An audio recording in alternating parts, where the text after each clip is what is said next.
G20 के दूसरे और आखिरी दिन बाली से भारत के लिए दो बड़ी खबरें आई हैं। पहली खबर यह है कि अब भारत G20 का नया बॉस बन गया है। 2023 में G20 की मीटिंग भारत में होगी और प्रधानमंत्री मोदी इसके नए अध्यक्ष बन गए हैं। दूसरी बड़ी खबर मोदी और ऋषि सुनक की मीटिंग के बाद आई है। सुनक से मुलाकात के बाद यूके ने हर साल 3000 भारतीयों को वीजा देने का फैसला किया है। इस खबर के बारे में आपको पूरी इंफॉर्मेशन देंगे, विस्तार से आपको दिखाएंगे, लेकिन उससे पहले देखिए आज बाली से भारतीयों के लिए गर्व करने वाली खबर।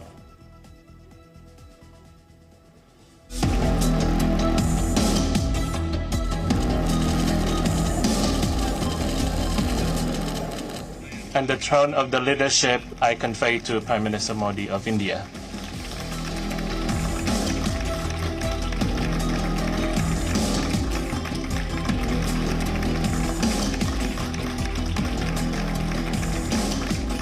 G20 की अध्यक्षता ग्रहण करना हर भारतीय के लिए गर्व का अवसर है। बाली के G20 समिट में एक इतिहास बन गया। इंडोनेशिया के राष्ट्रपति जोको विडोडो ने प्रधानमंत्री मोदी को G20 समिट 2023 की अध्यक्षता सौंप दी। आधिकारिक तौर पर भारत 1 दिसंबर 2022 से G20 की अध्यक्षता करेगा। अब अगले साल भारत में G20 शिखर सम्मेलन का आयोजन होगा, यानी अगले साल ग्लोबल लीडर्स की कॉन्फ्रेंस का एजेंडा भारत ही तय करेगा। 20 सबसे बड़ी और पावरफुल इकोनॉमी का ये ग्रुप ही दुनिया की दशा और दिशा दोनों बताता है। मैं एक बार फिर अपने मित्र राष्ट्रपति जोकोविच का अभिनंदन करना चाहता हूं। उन्होंने इस कठिन समय में G20 को कुशल नेतृत्व दिया है और मैं आज G20 समुदाय को बाली डिक्लेरेशन के अनुमोदन के लिए भी बधाई देता हूं। आज भारत की दूसरी कामयाबी भी सामने आई। G20 के लीडर्स ने बाली में जो डिक्लेरेशन जारी किया उसमें पीएम मोदी के शब्द शामिल रहे। मोदी ने सितंबर 2022 में समरकंद में पुतिन से कहा था कि आज का युग युद्ध का नहीं होना चाहिए। भारत को अगले 1 साल के लिए G20 की अध्यक्षता मिली और ये जिम्मेदारी मिलते ही पीएम मोदी ने G20 इंडिया एडिशन यानी 2023 का टारगेट भी सेट कर दिया। भारत के लिए यह अत्यंत शुभ संयोग है कि हम G20 की अध्यक्षता का दायित्व इस पवित्र द्वीप बाली में ग्रहण कर रहे हैं। भारत G20 का जिम्मा ऐसे समय ले रहा है जब विश्व जियोपॉलिटिकल तनावों, आर्थिक मंदी, खाद्यान्न और ऊर्जा की बढ़ी हुई कीमतों और महामारी के दीर्घकालीन दुष्प्रभावों से एक साथ जूझ रहा है। बाली में G20 समिट के दूसरे और आखिरी दिन मोदी के इस मैसेज का मतलब समझिए। अगले साल मोदी G20 का पूरा एजेंडा बदलने की प्लानिंग कर चुके हैं। G20 की शुरुआत इंटरनेशनल कारोबार और इकोनॉमी टारगेट को लेकर अलग अलग देशों के बीच कोऑर्डिनेशन करने के लिए हुआ था, पर गुजरते वक्त के साथ G20 का एजेंडा भी बदलता गया। आगे चलकर क्लाइमेट चेंज और आतंकवाद जैसे मुद्दों पर चर्चा होने लगी। लेकिन 2023 में भारत के पास G20 को फिर से इकोनॉमिक टारगेट की तरफ ले जाने का मौका होगा। प्रधानमंत्री मोदी के नेतृत्व में भारत इस समय दुनिया की 5वीं सबसे बड़ी इकोनॉमी है, साथ ही दुनिया में सबसे तेजी से आगे बढ़ने वाले देशों में भी शामिल है और अब भारत की मदद से ही G20 में सबसे बड़ा बदलाव आने वाला है। वैश्विक विकास महिलाओं की भागीदारी के बिना संभव नहीं है। हमें अपने G20 एजेंडा में वुमेन लेड डेवलपमेंट पर प्राथमिकता बनाए रखनी होगी। बिना शांति और सुरक्षा हमारी आने वाली पीढ़ियां आर्थिक वृद्धि या टेक्नोलॉजिकल इनोवेशन का लाभ नहीं ले पाएगी।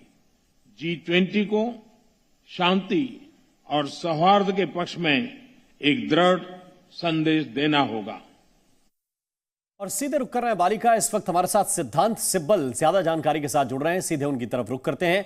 सिद्धांत, अगर हम G20 समिट की बात करें भारत के नजरिए से, तो इसमें क्या विशेष आप देखते हैं?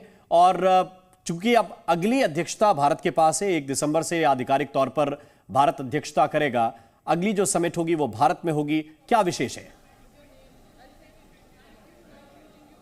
देखिए, मैं आपको बताऊं कि बहुत सारे कन्वर्जेंस हैं भारत और इंडोनेशिया के बीच, प्रेसिडेंसी के बीच, क्योंकि दोनों ही इमर्जिंग इकोनॉमीज़ हैं और चैलेंजेस भी काफ़ी सिमिलर हैं। क्योंकि मैं आपको बता दूं कि इंडोनेशियन प्रेसिडेंसी के लिए सबसे बड़ा चैलेंज था रूस और यूक्रेन का जो युद्ध था। उसके बाद जो वेस्टर्न कंट्रीज़ हैं उनके बीच और रशिया के बीच जो डिवाइड था, वही भारत के लिए भी एक बड़ा मसला रहेगा। पर मैं आपको बता दूं कि भारत के काफ़ी अच्छे रिश्ते हैं रूस के साथ, और हमें पता है कि जो वेस्टर्न लीडर्स हैं उनके साथ भी अच्छे रिश्ते हैं।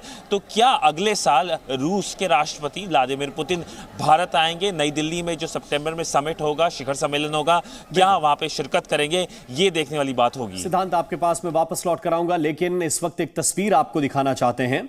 एक मौका ऐसा आया कि शी जिनपिंग और कनाडा के प्रधानमंत्री आमने सामने आए। ये जरा देखिए, और